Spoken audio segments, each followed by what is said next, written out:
Assalamualaikum waalaikumsalam. Kami dua Sevilla sudah siap belajar bersama Ibu Vika dengan penuh semangat. Ayo teman, mari kita belajar. Assalamualaikum warahmatullahi wabarakatuh. Hai teman-teman kelas 2 Sevilla, apa kabarnya hari ini? Semoga teman-teman dalam keadaan sehat, tetap semangat, dan selalu ceria. Hari ini kita akan belajar tematik tema 4, hidup bersih dan sehat. Subtema 2, hidup bersih dan sehat di sekolah. Muatan bahasa Indonesia. Alangkah baiknya sebelum kita mulai belajar kita berdoa terlebih dahulu. Bismillahirrahmanirrahim. Rabbi zidni ilman warzuqni fahman. Ya Allah, tambahilah ilmuku dan berilah aku pemahaman yang baik. Amin. Dalam sebuah hadis dikatakan at-tuhuru satrul iman. Artinya adalah kebersihan sebagian dari iman. Islam mengajarkan kita untuk hidup bersih agar terhindar dari segala penyakit. Hari ini kita akan belajar menjaga kebersihan dan kesehatan di sekolah. Walaupun teman-teman masih belajar di rumah, kita harus tetap semangat ya teman-teman untuk selalu menjaga kebersihan dan kesehatan. Yuk kita belajar dengan penuh semangat dan ceria.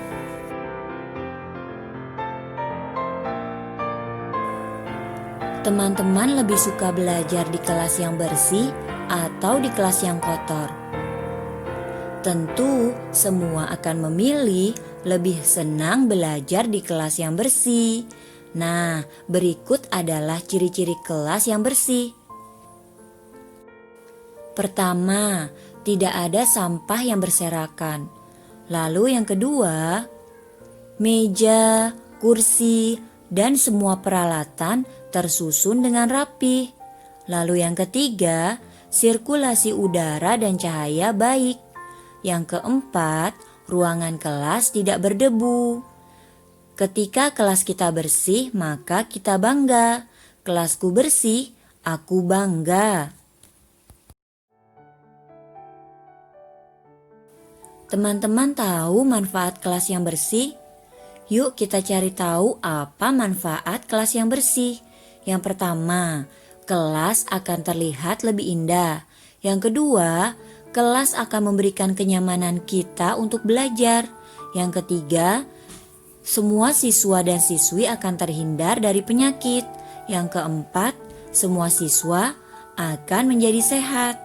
Banyak sekali ya teman-teman manfaat kelas yang bersih. Kosakata dapat kita ketemukan dalam teks percakapan. Kosakata tersebut dapat ditemukan dengan cara membaca dan memahami isi percakapannya terlebih dahulu. Teman-teman, bacalah percakapan dengan seksama ya. Dengan demikian, teman-teman dapat menemukan kosakata penting dalam percakapan tersebut.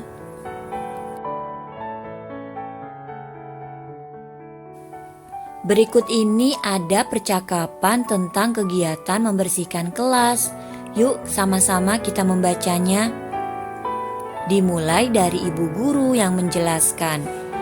Anak-anak, kegiatan piket akan mulai dilaksanakan minggu depan. Semua siswa yang bertugas piket diharapkan hadir sebelum waktu belajar. Lalu ada yang bertanya, Bu, apakah manfaat dari kegiatan piket kelas? Bu guru pun menjelaskan, piket kelas dapat membuat kelas menjadi bersih. Kelas yang bersih akan membuat kita nyaman ketika belajar. Siapa lagi yang tahu manfaat piket? Bu guru pun bertanya. Salah seorang siswa perempuan pun menjawab, selain membuat kita nyaman, piket kelas dapat menciptakan kebersamaan antar siswa, Bu. Seperti tadi ya teman-teman, contoh percakapan tentang kegiatan membersihkan kelas.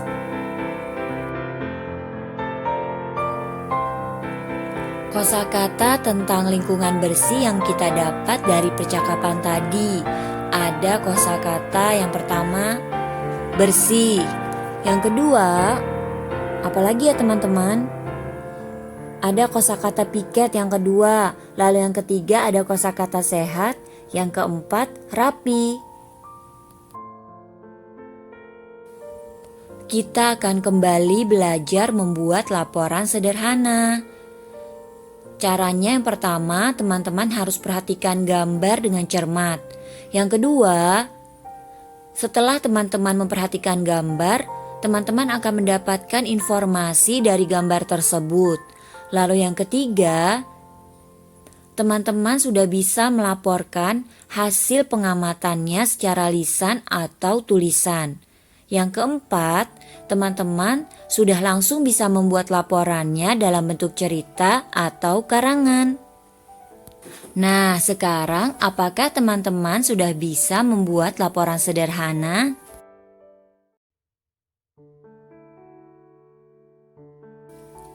Yuk kita coba buat laporan sederhana. Sekarang teman-teman coba amati gambar berikut.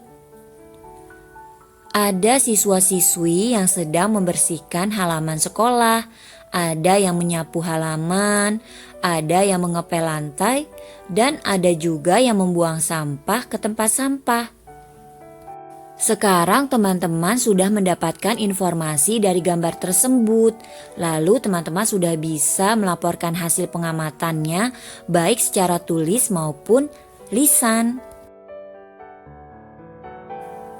Ini dia teman-teman, hasil laporan sederhananya.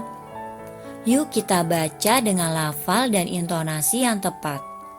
Kerja bakti di sekolah. Para siswa melakukan kegiatan kerja bakti. Mereka membersihkan lingkungan sekolah. Ada siswa yang bertugas menyapu halaman. Ada juga siswa yang bertugas mengangkut sampah ke tempat sampah. Sebagian siswa menyiram tanaman bunga. Semua siswa bekerja bakti dengan rukun.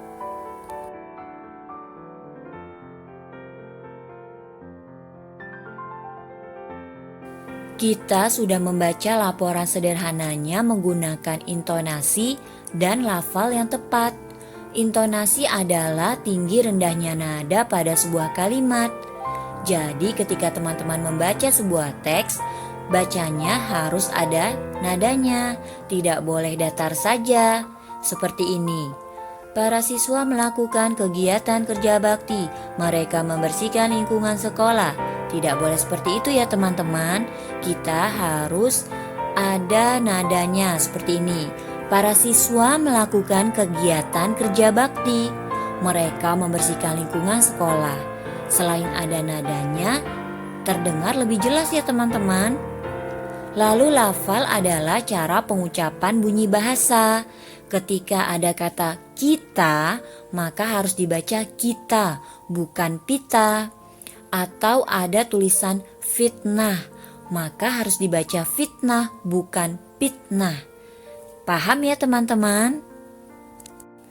Teman-teman di rumah nanti bisa berlatih membaca teks bacaan dengan intonasi dan lafal yang tepat ya. Sekian pembelajaran kita hari ini. Semoga teman-teman dapat memahaminya. Terima kasih teman-teman kelas 2 Sevilla atas semangatnya hari ini. Kita sudahi dengan membaca hamdalah. Alhamdulillahirobbil alamin. Jadilah anak yang soli dan soliha, kebanggaan ayah bunda. Wassalamualaikum warahmatullahi wabarakatuh. Dadah teman-teman semua, jangan lupa sholat 5 waktu ya.